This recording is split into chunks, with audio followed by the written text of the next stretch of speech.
नमस्कार दोस्तों, मेरा नाम है लक्ष्मी और स्वागत है आपका मेरे यूट्यूब चैनल पे। सो फ्रेंड्स, आज हम सीखने वाले हैं बहुत सारे प्रोवर्ब्स जो आपकी डे टू डे लाइफ में बहुत हेल्प करेंगे। सो चलिए शुरू करते हैं। फर्स्ट प्रोवर्ब है कंगाली में आटा गीला।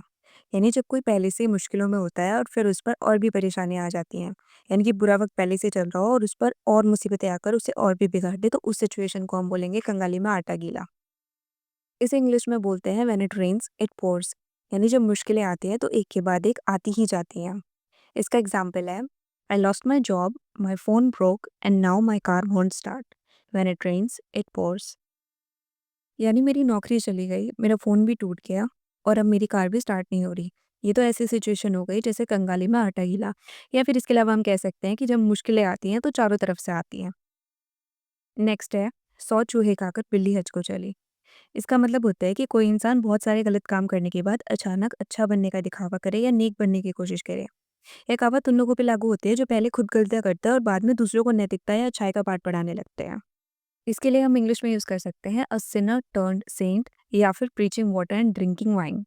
इसके एग्जाम्पल सेंटेंसेस हैं, after years of corruption now he is talking about honesty, a sinner turned saint. यानी सालों तक भ्रष्टाचार करने के बाद अब वह ईमानदारी की बातें कर रहा है। ये तो वही बात हो गई, सौ चूहे खाकर बिल्ली हज को चली। Next is, she keeps lecturing us about healthy eating but she lives on junk food, preaching water and drinking wine. यानी वो सेहतमंद खाने के लेक्चर देती रहती है लेकिन खुद जंक फूड पर जीती है। ये तो वही बात हो गई उपदेश पानी का और सेवन शराब का। नेक्स्ट प्रोवर्ब है, खूबसूरती देखने वाले की आंखों में होती है। इसका मतलब होता है कि सुंदरता का कोई निश्चित मापदंड नहीं होता, बल्कि ये हर व्यक्ति की सोच और नजरिए पर निर्भर करता है। जो चीज़ एक व्यक्ति को खूबसूरत लग सकती है वही दूसरे व्यक्ति को साधारण या सामान्य लग सकती है। इसे इंग्लिश में बोलते हैं beauty is in the eye of the beholder. मतलब खूबसूरती किसी वस्तु में नहीं होती बल्कि उसे देखने वाले की नज़र में होती है। इसका एग्जाम्पल है, some people love modern art, others find it weird, beauty is in the eye of the beholder. इसका मतलब है, कुछ लोगों को आधुनिक कला बहुत पसंद होती है जबकि दूसरों को वो अजीब लगती है। सच तो यह है कि खूबसूरती देखने वाले की आंखों में होती है। नेक्स्ट प्रोवर्ब है, बंदर क्या जाने अदरक का स्वाद। इसका मतलब होता है कि जो व्यक्ति किसी चीज़ की कदर या उसकी असली खूबी नहीं समझ सकता वह उसकी अहमियत को नहीं पहचान सकता। यह कहावत तब इस्तेमाल होती है जब कोई इंसान किसी कीमती या बेहतरीन चीज़ की कीमत नहीं समझ पाता, क्योंकि वह उसकी समझ से बाहर होती है। इसे हम इंग्लिश में दो तरह से बोल सकते हैं। First one is pearls before swine और second one is they can't appreciate what they don't understand. इसकी एग्जांपल सेंटेंसेस हैं, sharing deep knowledge with someone who mocks learning is like offering pearls before swine.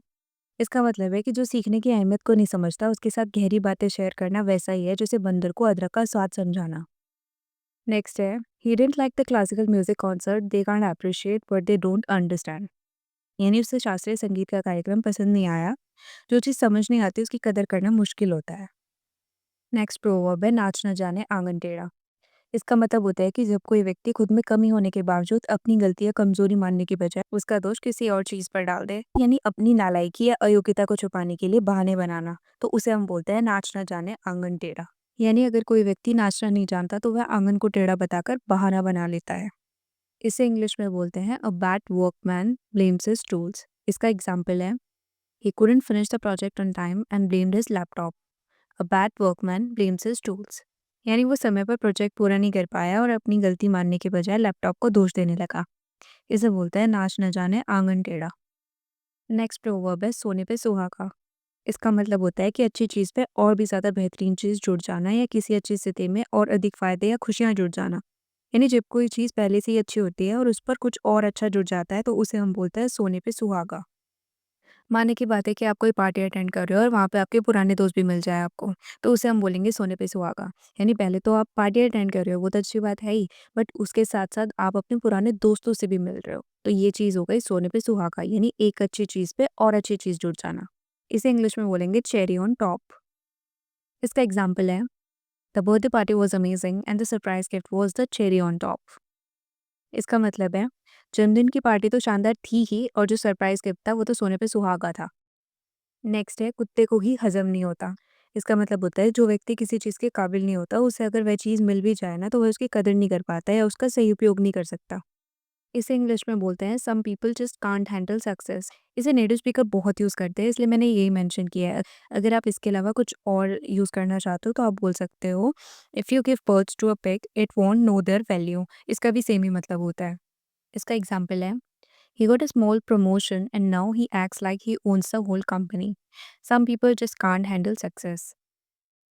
इसका मतलब है, उसे छोटी सी promotion क्या मिल गई, अब तो ऐसा बर्ताव कर रहा है जैसे पूरी कंपनी का मालिक वही हो। सच में कुत्ते को ही हजम नहीं होता। या फिर आप बोल सकते हो, कुछ लोग सफलता संभाल ही नहीं सकते। नेक्स्ट प्रोवर्ब है, कुत्ते की दुम कभी सीधी नहीं होती। इसका मतलब होता है कि कोई व्यक्ति अपनी मूल प्रकृति या स्वभाव को नहीं बदल सकता, चाहे वह कितनी भी कोशिश कर ले। यह कहावत तब इस्तेमाल होती है जब कोई व्यक्ति बार बार सेम गलतियां करता है या अपनी पुरानी आदतें नहीं छोड़ पाता। इसे इंग्लिश में बोलते हैं a leopard can't change its spots. इसका एग्जाम्पल है, no matter how hard he tries to act nice his true nature always comes out. A leopard can't change its spots. इसका मतलब है, चाहे वो कितना भी अच्छा बनने की कोशिश करे लेकिन उसकी असली फितरत बार बार बाहर आ ही जाती है। सच में कुत्ते की दुम कभी सीधी नहीं होती। नेक्स्ट प्रोवर्ब है, दूर के ढोल सुहाने होते हैं। इसका मतलब होता है कि हमें दूर से हर चीज़ अच्छी और आकर्षक लगती है, लेकिन जब हम उसके करीब जाते हैं या खुद उसे अनुभव करते हैं तो उसकी असली सच्चाई समझ में आ जाती है। यानी जो चीज़ें हमें दूर से बहुत अच्छी लगती हैं वे वास्तव में उतनी खास होती नहीं है। मानने की बात है कि किसी को विदेश में रहने का बहुत शौक होता है और वह सोचता है कि वहाँ की ज़िंदगी बहुत आसान और मज़ेदार होगी। लेकिन जब वह खुद वहाँ जाकर रहने लगता है तब उसे असली संघर्ष का एहसास होता है। तो इसमें यही बात हो गई कि दूर के ढोल सुहाने होते हैं। इसे इंग्लिश में एक्सप्रेस करने के लिए बोलते हैं, the grass is always greener on the other side. इसका एग्जाम्पल है, she thinks working abroad will be easy but the grass is always greener on the other side. यानी उसे लगता है कि विदेश में काम करना बहुत आसान होगा, लेकिन सच तो यह है कि दूर के ढोल सुहाने होते हैं। नेक्स्ट है, उल्टा चोर कोतवाल को डांटे। इसका मतलब होता है कि खुद गलती करने वाला व्यक्ति दूसरों पर ही इल्जाम लगाने लगे या उन्हें गलत ठहराने लगे। जब कोई इंसान खुद दोषी होते हुए भी सामने वाले को ही दोष देने की कोशिश करता है, तब हम इसका यूज करते हैं। इसे इंग्लिश में बोलते हैं the pot calling the kettle black. यानी खुद दोषी होते हुए भी दूसरों को दोष देना। इसका एग्जाम्पल है, the manager criticise the staff for being lazy but he hardly works himself. That's the pot calling the kettle black. इसका मतलब है, मैनेजर खुद तो काम करता नहीं और स्टाफ को आलसी होने के लिए डांटता है। ये तो वही बात हो गई, उल्टा चोर कोतवाल को डांटे। नेक्स्ट प्रोवर्ब है, एक तीर से दो निशान। इसका मतलब होता है कि एक ही प्रयास में दो अलग अलग काम या फायदे हासिल कर लेना। सो जब कोई इंसान एक ही काम करके दो फायदे उठा लेता है तब इस कहावत का इस्तेमाल होता है। इसको इंग्लिश में बोलते हैं kill two birds with one stone. इसका एग्जाम्पल है, by working from home I can save on travel and spend more time with my family. Killing two birds with one stone. इसका मतलब है, घर से काम करके मैं ट्रैवल का खर्च भी बचा सकता हूँ और अपने परिवार के साथ ज़्यादा समय भी बिता सकता हूँ। यानी एक तीर से दो निशान। नेक्स्ट प्रोवर्ब है, एक हाथ से ताली नहीं बजती। इसका मतलब होता है कि कोई भी झगड़ा, बहस या रिश्ता सिर्फ एक इंसान की वजह से नहीं चलता, दोनों पक्षों की भागीदारी होती है। इसका मतलब होता है कि कोई भी समस्या हो गई, बहस हो गई, कोई भी स्थिति हो गई, उसमें दो लोगों की भूमिका होती है, दो लोग मेन रोल निभाते हैं। ऐसा नहीं है कि एक अकेला इंसान ही झगड़ा कर लेगा या एक अकेले इंसान की वजह से ही कोई सिचुएशन क्रिएट हो जाएगी। इसे इंग्लिश में बोलते हैं it takes two to tango. यानी किसी भी स्थिति में दोनों पक्षों की भूमिका होती है। इसका एग्जाम्पल है, you can't blame just one person for the argument, it takes two to tango. इसका मतलब है कि आप सिर्फ एक इंसान को ब्लेम नहीं कर सकते बहस के लिए, क्योंकि एक हाथ से ताली नहीं बजती। नेक्स्ट प्रोवर्ब है, अंत भला तो सब भला। इसका मतलब होता है, अगर किसी चीज़ का नतीजा अच्छा होता है यानी रिजल्ट अच्छा होता है ना, तो बीच में आई सारी परेशानियां, मुश्किलें, ये सब मायने नहीं रखता। चाहे रास्ते में कितनी भी दिक्कतें आई हो, अगर अंत में सब कुछ ठीक हो जाता है ना, तो वही सबसे इंपॉर्टेंट होता है। इसे इंग्लिश में बोलते हैं all is well that ends well. इसका एग्जाम्पल है, there were many problems during the wedding, but everyone had fun in the end. All is well that ends well. इसका मतलब है, शादी के दौरान बहुत परेशानियां आई लेकिन आखिर में सबने खूब मजे किए। अंत भला तो सब भला। नेक्स्ट प्रोवर्ब है, लातों के भूत बातों से नहीं मानते। इसका मतलब होता है कि कुछ लोग सिर्फ समझाने बुझाने से नहीं सुधरते, उन्हें कड़े कदम उठाकर ही ठीक किया जा सकता है। जब कोई व्यक्ति बार बार गलत काम करता है और अच्छे से समझाने पर भी नहीं मानता, तब इस कहावत का इस्तेमाल होता है। इसे इंग्लिश में एक्सप्रेस करने के लिए बोलते हैं, force is the only language they understand. यानी कुछ लोग सिर्फ सख्ती से ही समझते हैं। इसका एग्जाम्पल है, when peaceful talks fail you realise that force is the only language they understand. इसका मतलब है, जब शांतिपूर्ण बातचीत से कोई हल नहीं निकलता तब समझ में आता है कि लातों के भूत बातों से नहीं मानते। यानी अगर शांति से किसी को समझ में ही नहीं आता ना, तब एहसास होता है कि लातों के भूत बातों से नहीं मानते। नेक्स्ट प्रोवर्ब है, आप भला तो जग भला। इसका मतलब होता है जब हम दूसरों के साथ अच्छा व्यवहार करते हैं तो बदले में हमें भी अच्छा व्यवहार मिलता है। इसे इंग्लिश में बोलते हैं when you are good the world is good to you. इसका एग्जाम्पल है she believes in helping everyone because when you are good the world is good to you. इसका मतलब है वो हर किसी की मदद करने में विश्वास रखते हैं क्योंकि आप भला तो जग भला। नेक्स्ट प्रोवर्ब है अधजल गगरी छलकती जाए। इसका मतलब होता है कि जिसके पास कम ज्ञान या योग्यता होती है वो ज़्यादा दिखावा करता है। एक कहावत उन लोगों के लिए इस्तेमाल की जाती है जो खुद को बहुत ज्ञानी या काबिल समझते हैं लेकिन असल में उनकी समझ या अनुभव बहुत कम होता है। कई बार जो लोग सच में ज्ञानी होते हैं ना वो तो शांत रहते हैं लेकिन जिनके पास कम ज्ञान होता है वो हर जगह अपनी बुद्धिमानी दिखाने की कोशिश करते हैं। तो इस सिचुएशन को हम कहते हैं अधजल गगरी छलकती जाए। इसको इंग्लिश में बोलते हैं empty whistles make the most noise. यानी जिनके पास कम ज्ञान होता है वे ज़्यादा शोर मचाते हैं। इसका एग्जाम्पल है during the meeting the ones who knew the least spoke the most empty whistles make the most noise. इसका मतलब है मीटिंग के दौरान जिन लोगों को सबसे कम ज्ञान था वही सबसे ज़्यादा बोल रहे थे। इसे बोलते हैं अधजल गगरी छलकती जाए। नेक्स्ट प्रोवर्ब है बहती गंगा में हाथ धोना। इसका मतलब होता है किसी मौके या स्थिति का फायदा उठाना चाहे वह सही हो या गलत।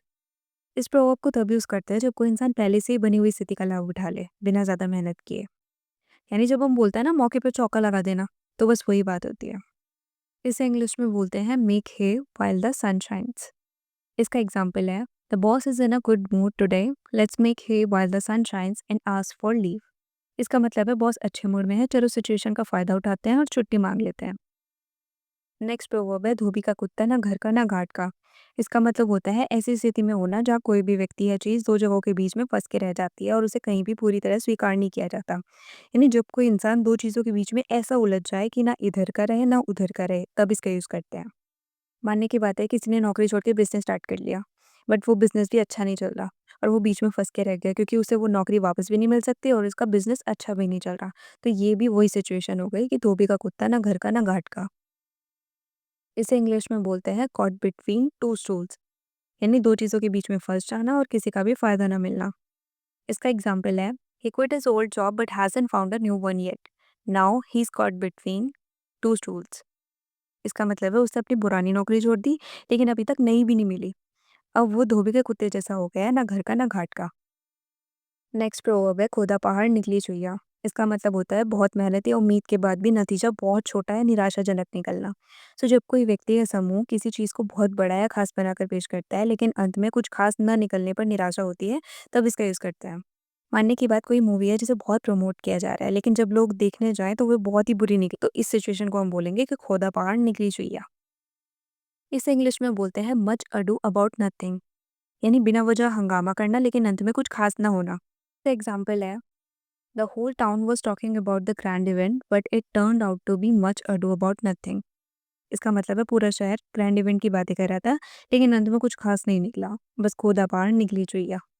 नेक्स्ट प्रोवर्ब है 100 सुनार की एक लोहार की। इसका मतलब होता है कि अगर कोई व्यक्ति बार बार हल्के वार करता है तो उसका उतना असर नहीं होता लेकिन जब कोई एक बार में बहुत ताकत से वार करता है तो उसका बहुत गहरा असर होता है। यानी छोटी छोटी कोशिशों से बड़ा बदलाव नहीं आता लेकिन जब सही समय पर पूरी ताकत से कदम उठाया जाता है ना तो वह बहुत बड़ा असर छोड़ता है। यानी धीरे धीरे किए गए हल्के प्रयास से ज्यादा ना एक मजबूत और सही समय पर उठाया गया कदम जिंदगी बदल सकता है। इसे इंग्लिश में बोलते हैं one strong move beats 100 weak ones. यानी एक दमदार कदम 100 कमजोर कदमों से बेहतर होता है। इसका एग्जाम्पल है after months of small efforts one bold decision change the entire game. One strong move beats 100 weak ones. यानी महीनों की छोटी छोटी कोशिशों के बाद एक दमदार फैसले ने पूरा खेल बदल दिया। 100 सुनार की एक लोहार की। नेक्स्ट है एक गंदी मछली पूरे तालाब को गंदा कर देती है। इसका मतलब है कि एक बुरा व्यक्ति या बुरी आदत पूरे माहौल या समूह को खराब कर देती है। अगर किसी टीम में समाज में या परिवार में एक बुरा इंसान हो तो उसका असर सब पर पड़ सकता है। इसे इंग्लिश में बोलते हैं one bad apple spoils the whole barrel. यानी एक बुरी चीज पूरे समूह को नुकसान पहुंचा सकती है। इसका एग्जाम्पल है in a team if one member is dishonest it affects everyone. One bad apple spoils the whole barrel. इसका मतलब होता है अगर किसी टीम में एक भी सदस्य बेईमान है तो उसका असर सब पर पड़ता है। एक गंदी मछली पूरे तालाब को गंदा कर देती है। नेक्स्ट प्रोवर्ब है हर चमकती चीज सोना नहीं होती। यानी हर चीज जैसे दिखती है वैसी ही हो ये जरूरी नहीं है। यानी जो चीज बाहर से अच्छी लग रही है जरूरी नहीं है कि वो अंदर से भी वैसी ही हो। इंग्लिश में बोलते हैं all that glitters is not gold. यानी हर चमकने वाली चीज कीमती नहीं होती। इसका एग्जाम्पल है He seems rich and successful, but his life is full of problems. All that glitters is not gold. यानी वो देखने में अमीर और सफल लगता है, लेकिन उसकी ज़िंदगी समस्याओं से भरी हुई है। हर चमकती चीज़ सोना नहीं होती। नेक्स्ट प्रोवर्ब है अबाया ऊँट पहाड़ के नीचे। इसका मतलब है जब कोई घमंडी या ताकतवर इंसान ऐसी स्थिति में आ जाए जब हालात बदलकर उसके खिलाफ हो जाए, तब हम बोलते हैं अबाया ऊँट पहाड़ के नीचे। इसे इंग्लिश में बोलते हैं now the tables have turned. मतलब अब हालात बदल गए हैं और वही व्यक्ति मुश्किल में है। इसका एग्जाम्पल है he used to boss me around but now I am his manager. Now the tables have turned. यानी वो मुझ पर हुक्म चलाता था, लेकिन अब मैं उसका मैनेजर हूँ। अब आया ऊँट पहाड़ के नीचे। नेक्स्ट प्रोवर्ब है डूबते को तिनके का सहारा। इसका मतलब होता है कि जब कोई बहुत मुश्किल स्थिति में होता है तो वह बचने के लिए किसी भी छोटे से छोटे अवसर या मदद को भी बड़ी उम्मीद के साथ पकड़ लेता है। मानने की बात है कि कोई इंसान बहुत ज़्यादा कर्ज में डूबा हुआ है। इस कंडीशन में अगर कोई दूसरा इंसान उसकी थोड़ी सी भी फाइनेंशियल हेल्प कर देना, तो वो फाइनेंशियल हेल्प उसके लिए बहुत बड़ी होगी। तो इस स्थिति को हम बोलेंगे डूबते को तिनके का सहारा। इसको इंग्लिश में बोलते हैं drowning man will clutch at straws. यानी मुश्किल में फंसा इंसान किसी भी छोटी सी उम्मीद को भी पकड़ लेता है। इसका एग्जाम्पल है even though the treatment had no guarantee he agree to try. A drowning man will clutch at straws. यानी भले ही इलाज की कोई गारंटी नहीं थी, फिर भी उसने कोशिश करने के लिए हामी भर दी। इसे बोलते हैं डूबते को तिनके का सहारा। नेक्स्ट प्रोवर्ब है जल्दी का काम शैतान का। इसका मतलब होता है अगर कोई काम बहुत जल्दबाजी में किया जाए तो उसमें गलतियां होने की संभावना बढ़ जाती है। यानी बिना सोचे समझे जल्दबाजी में किए गए काम अक्सर बिगड़ जाते हैं। इसे इंग्लिश में बोलते हैं हेस्ट मेक्स वेस्ट। इसका एग्जाम्पल है she rush to cooking and ended up burning the food. Haste makes waste. यानी उसने जल्दी जल्दी खाना बनाने की कोशिश की और खाना जल गया। जल्दी का काम शैतान का। नेक्स्ट प्रोवर्ब है बिना आग के धुआं नहीं उठता। इसका मतलब होता है कि कोई भी अफवाह या शक बेवजह नहीं होता। अगर कोई बात फैली है तो उसमें कोई ना कोई सच्चाई जरूर होती है। इसे इंग्लिश में बोलते हैं where there is a smoke there is a fire. यानी अगर कोई अफवाह है तो उसमें कुछ ना कुछ सच्चाई जरूर होगी। इसका एग्जाम्पल है there are so many rumours about their breakup. Well where there is a smoke there is a fire. यानी उनके ब्रेकअप को लेकर बहुत सारी अफवाहें चल रही हैं। खैर बिना आग के धुआं नहीं उठता। नेक्स्ट प्रोवर्ब है लोहे को लोहा काटता है। इसे बोलते हैं किसी चीज़ का सामना उसी के जैसे तरीके से करना। यानी अगर कोई चालाकी से जीतने की कोशिश कर रहा है तो उसे उसी की तरह चालाकी से हराना पड़ेगा। इसे हम इंग्लिश में बोलते हैं फाइट फायर विथ फायर। या आप ये भी यूज़ कर सकते हो डायमंड कट्स डायमंड। इसका एग्जाम्पल है sometimes the only way to deal with a bully is to fight fire with fire. यानी कई बार बदमाशी करने वाले से निपटने का सिर्फ एक ही तरीका होता है, उसका सामना उसी के जैसे तरीके से करना। नेक्स्ट प्रोवर्ब है जैसा देश वैसा भेष। इसका मतलब होता है कि जहाँ रहो वहाँ के रीति रिवाजों तौर तरीकों और माहौल के अनुसार ढल जाओ। यानी अगर आप किसी नई जगह या समाज में हो तो वहाँ के लोगों की तरह व्यवहार करना ही समझदारी होती है। इसे इंग्लिश में बोलते हैं when in Rome do as a Romans do. इसका एग्जाम्पल है living in a new country teach you one thing when in Rome do as the Romans do. यानी किसी नए देश में रहने से एक चीज़ ज़रूर सीखने को मिलती है, जैसा देश वैसा भेष। नेक्स्ट है दुश्मन का दुश्मन दोस्त होता है। यानी दो लोग जो एक ही इंसान के खिलाफ हैं वो दोनों दोस्त बन सकते हैं। इसे इंग्लिश में बोलते हैं the enemy of my enemy is my friend. इसका एग्जाम्पल है we don't like each other but we both hate him. The enemy of my enemy is my friend. इसका मतलब है हम दोनों एक दूसरे को पसंद नहीं करते, लेकिन हम दोनों उससे नफरत करते हैं। दुश्मन का दुश्मन दोस्त होता है। नेक्स्ट प्रोवर्ब है खाली दिमाग शैतान का घर। इसका मतलब होता है कि जब इंसान के पास कोई काम नहीं होता तो उसका दिमाग गलत चीज़ों की तरफ भटकने लगता है। इसे इंग्लिश में बोलते हैं an idle mind is the devil's workshop. यानी जब दिमाग खाली रहता है तो उसमें बुरे विचार आने लगते हैं। इसका एग्जाम्पल है my grandma always told me to stay busy because an idle mind is the devil's workshop. यानी मेरी दादी हमेशा कहती थी कि खुद को व्यस्त रखो क्योंकि खाली दिमाग शैतान का घर होता है। नेक्स्ट प्रोवर्ब है जहाँ चाह वहाँ रहा। इसका मतलब होता है कि अगर आपके अंदर कुछ इच्छा है ना करने की या मेहनत करने का जुनून है तो रास्ते खुद ब खुद बन जाते हैं। कोई भी मुश्किल आपको रोक नहीं सकती अगर आप कोई चीज़ करना चाहते हो सच में। इसे इंग्लिश में बोलते हैं where there is a will there is a way. यानी अगर आप कुछ करने की ठान लो ना तो रास्ता मिल ही जाता है। इसका एग्जाम्पल है he was determined to become a doctor and he did it. Where there is a will there is a way. यानी वह डॉक्टर बनने के लिए दृढ़ संकल्पित था। यानी उसका दृढ़ संकल्प था डॉक्टर बनने का और उसने कर दिखाया। जहाँ चाह वहाँ राह। नेक्स्ट प्रोवर्ब है चोर चोर मौसेरे भाई। इसका मतलब होता है कि एक जैसे स्वभाव सोच या आदतों वाले लोग अक्सर एक दूसरे के साथ ही रहते हैं।